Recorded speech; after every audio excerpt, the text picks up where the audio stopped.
Spurs really went on to play the first half better, just to give the high hopes to Arsenal and ended bottling the match. But let's be all honest here. Spurs did have a last laugh at Arsenal, because Arsenal will not lose title anywhere, but in Spurs' home stadium. Because last matchday, if Manchester City wins against West Ham, they have the Premier League and will create a history. Because at this point of stage, Arsenal title, hopes are City hand. If they don't bottle up, that would another case. So, let's begin with a match. Review. City were the heavy favorites coming up in the game, and deservedly so, because their form and ending of the seasons is almost unmatched. But the way game went was a different story, because Ange Postecoglou ball is all about attack, and only attack. I mean, it's almost impossible to dispossess City, and pressing them is nothing but waste of energy, but he was still doing it. And man, Spurs were a big of pile of shite when it came to their build-up. Clearly. They were uncomfortable with their build-up, because Højbjerg was making mistakes. After mistakes, Spurs could have been better off going long and winning second balls in the game. Both teams were quite equal, I would say, in first half.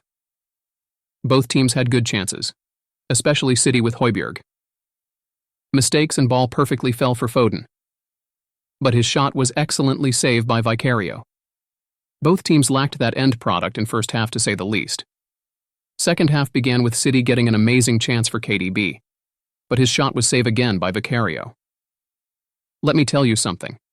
If Spalletti chooses Donnarumma over Vicario for Italy, they should give up the hopes for Euros right now, because this season Vicario has proven to be one of the best goalkeepers.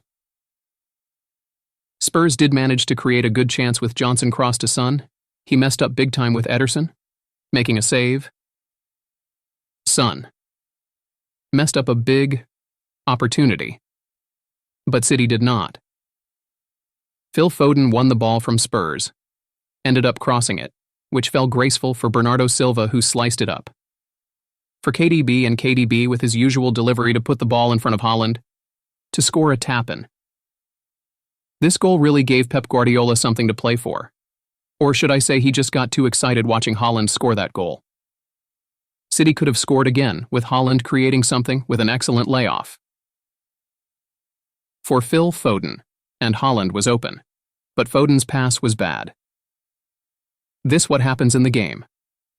Haaland begs for chances to score. He makes an excellent runs, but there's no one to find him. And the talk of the game. Akanji loss. The ball. Johnson passed it to Son, and he took an awful shot, and Stefan Ortega, who just had come on for Ederson, who was injured due to getting in facial by Romero, but he managed to make one of the most important save of Manchester City history. Because Son should have done a lot better than this. Well, this is what happens when you're a teammates of Timo Werner after City just thought of playing pass-to-pass and wasting time with Jeremy Doku. Getting fouled by Pedro Porro. I mean, Porro wasn't only happy stealing Felix's girlfriend, he also wanted to steal Arsenal's hope. I mean, after the Erling Braut Haaland buried the penalty and the game in a cold manner. This was the game Haaland needed to step up, and he just did that. I mean, like, his gameplay is quite simple. If City starts creating more chances for him, because even in this match he had around 24 touches, and a brace not too flashy. Hey, KDB and Foden were just brilliant in those half spaces, operating and creating chances, and Foden was involved in both of those chances. As for Spurs, I mean, let's be all honest, who cares? Everyone thinks that they are shit, and so do I.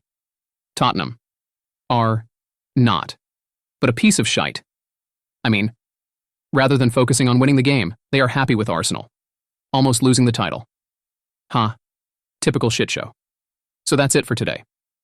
Guys, make sure to like and subscribe the channel. That would help a lot, and thank you for watching the video.